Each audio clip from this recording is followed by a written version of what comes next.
Hello అందరికీ నమస్తే. మన లైఫ్లో మనం ఇష్టపడే వాళ్ళ కోసం, మనల్ని ఇష్టపడే వాళ్ళ కోసం ఏదైనా చేయడానికి రెడీ అయిపోతాం కదా.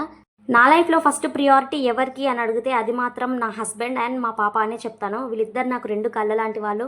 వీళ్ళ కోసం నేను ఏదైనా చేయడానికి సిద్ధపడతాను. పెళ్ళైన తర్వాత మా ఆయన కోసం, పాప పుట్టిన తర్వాత తన కోసం నాకు రాని వంటలు అన్నీ నేర్చేసుకున్నాను. ఇంకా చాలా ఉన్నాయి నేర్చుకునేటివి. ఎప్పుడైనా నోరు తెరిచి ఇది చెయ్యి, ఇది తినాలనిపిస్తుంది అంటే నేను ఒక్క సెకండ్ కూడా ఆలోచించకుండా చేసేస్తాను. నాకు హెల్త్ బాగున్నా, హెల్త్ బాగాలేకున్నా, బాడీ సపోర్ట్ చేసినా చేయకపోయినా వాళ్ళ కోసం మాత్రం ఖచ్చితంగా చేస్తానన్నమాట.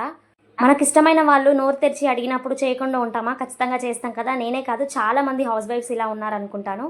కొన్నిసార్లు ఆలోచిస్తే అనిపిస్తుంది, అసలు నేనేనా ఇంత బాగా వండుతున్నా, ఇవన్నీ వంటలు నేర్చుకుంది నేనేనా అనిపిస్తుంది. కానీ నిజంగా ఒక పర్సన్ మన లైఫ్లోకి వచ్చినంటే వాళ్ళ కోసం అన్నీ నేర్చుకుంటాం, అన్నీ మార్చుకుంటాం కూడా.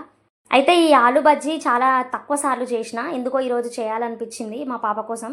సో ఎట్లొస్తుందో అని భయపడుకుంటా చేసిన, కానీ టేస్ట్ మాత్రం అద్దిరిపోయింది.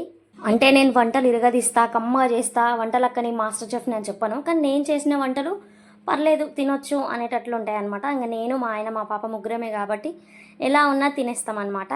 మనకు నచ్చిన వాళ్ళ కోసం వాళ్ళకి నచ్చిన వంట వండి పెట్టడంలో ఉన్న ఆనందమే వేరు కదా. మీరేమంటారు? అన్నట్టు అడగడం మర్చిపోయాను, నా ఆలు బజ్జీలు ఎలా వచ్చాయో కామెంట్ చేయండి. వీడియో నచ్చినట్లయితే లైక్ చేసి బయోలో నా వైటీ ఛానల్ లింక్ ఉంటుంది, వెళ్ళి సబ్స్క్రైబ్ చేసుకోండి.